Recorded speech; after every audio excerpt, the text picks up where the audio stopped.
문제는요, 우리나라 기업의 B2B 영역입니다. 일단 B2C 영역은 차치하고라도요, B2B 영역에서는 그 문제가 사실상 심각했다라고 볼 수가 있죠.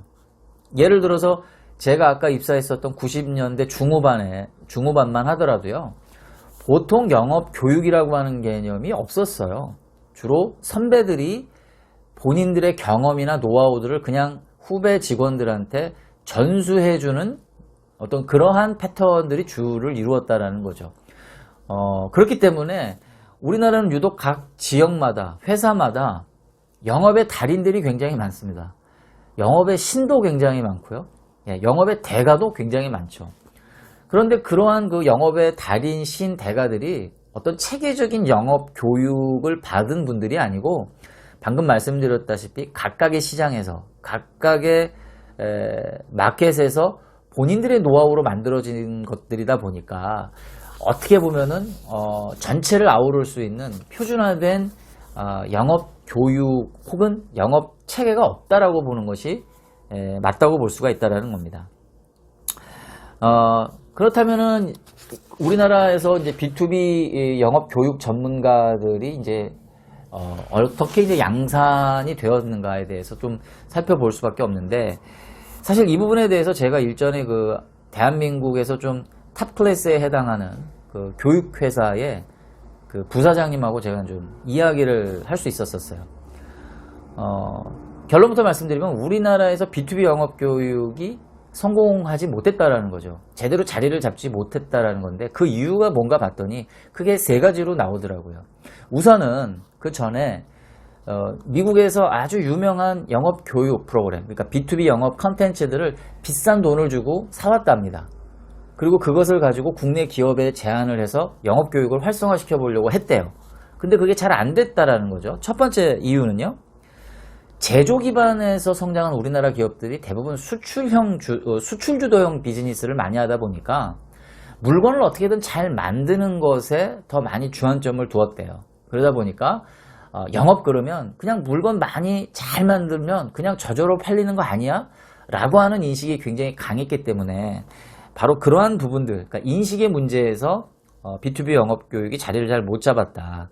두 번째는 그 교육 프로그램에서 다루어지는 주제들이 대체적으로 서양의 사례들이 많기 때문에 국내 실정에 뭔가 공감을 일으킬 수 있는 그런 사례들이 아니었다.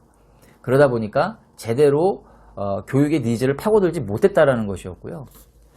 마지막으로 세 번째가 이제 가장 큰 이유였는데, 그 교육을 실제 진행하는 많은 교육 강사들 대부분이 다분히 이론적인 그 교수법들을 많이 추구하다 보니까, 특히나 그 실제 사례, 경험 기반을 중요시하는 영업 교육의 특성상 많은 교육생들의 어떤 그 공감을 일으키기가 굉장히 어려웠다라는 것입니다.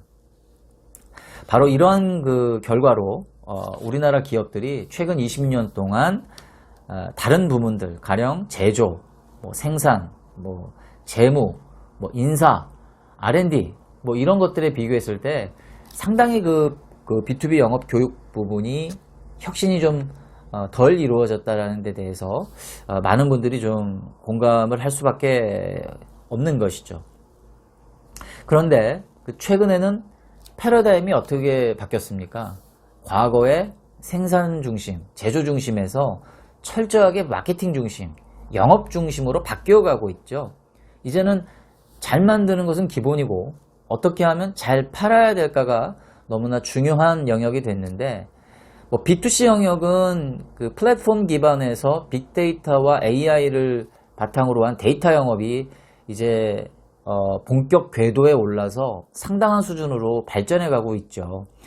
하지만 B2B 영역은 아직까지는 좀 더 시간이 걸릴 것 같아요. 물론 SFA라든지 다양한 CRM 시스템들이 적용이 되면서 이제 B2B 영역도 데이터 기반의 영업이 될 날이 얼마 남지 않았다라고 생각을 하고 있습니다만은, 그래도 B2B 영업은 늘 제가 말씀드렸다시피 해당 회사의 개별 단위 부서별 고객 니즈들을 모아서 전략을 개발해야 하는 특성을 띠고 있기 때문에 아직까지는 B2B 영업의 전문성들을 보다 더 강화하는 게 중요하다고 볼 수 있고요. 더 결정적으로는 그러한 방금 말씀드렸던 그러한 영역들이 영업대표의 아날로그적인 역량을 바탕으로 하는데, 그러한 아날로그적인 역량들이 사실은 디지털 플랫폼과 같이 매칭이 돼가면서 발전하는 분야가 B2B 영업 분야이지, 단순히 그 디지털화된 플랫폼만을 가지고 영업을 펼쳐나갈 수가 없기 때문에 우리는 B2B 비즈니스의 전문성을 제고하기 위해서 기업과 영업 조직 모두가 신경을 써야 된다라고 저는 강조를 하고 있습니다. 책에서는요, 하나의 또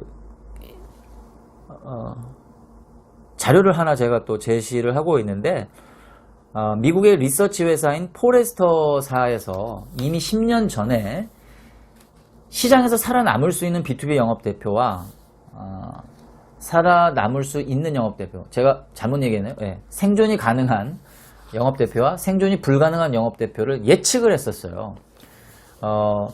뭐 결론만 말씀을 드리면 이래요. 시장에서 이제 그 유형별 영업대표의 유형이 총 4가지가 있는데, 뭐 여기에는 보면은 뭐 주문 처리나 단순 견적 처리하는 오더 테이커형 영업대표에서부터 시작을 해서 뭐 익스플레이너형, 내비게이터형 뭐 여러 가지가 있습니다만은, 이 모든 영역들은 결국은 시장에서 사라질 것이다. 적게는 10%에서 15%에서 많게는 33%에 이르기까지 영업대표들이 사라질 것이다 라고 예측을 했고요. 유일하게 오히려 10% 이상 더 영업대표의 수가 많이 늘어날 것이다 라고 한 영역이 있는데, 그것이 바로 지금 말씀드리고자 하는 자문형 서비스, 즉 컨설턴트 유형의 영업대표라는 것입니다. 그렇다면 컨설턴트 유형의 영업대표는 무엇일까? 그것은 제가 아까 앞서 이야기했던 생각하고 학습하고 기획하는 역량이 출중한 영업대표를 말하는 건데요. 이제 영어 표현을 하나 쓴다면은, 오늘날의 기업 고객은 이렇게 외친다라는 거죠. Enlighten me. 뭐죠? 나를 깨우쳐줘. 내가 생각지 못했던 새로운 관점을 좀 제시해줘봐. 내가 이건 전혀 생각하지 못했던 분야였는데? 라고 하는 것들을 콕 집어서 선제안할 수 있는 통찰력 있는 영업대표를 원한다라고 하는 거죠. 바로 그것이 컨설턴트형 영업만이 가능하다라고 보는 것이고요. 그렇기 때문에 이런 컨설턴트형 영업대표가 바로 제가 이 책에서 지속적으로 강조하고 있는 전문가 영업대표라고 말씀드릴 수가 있겠습니다.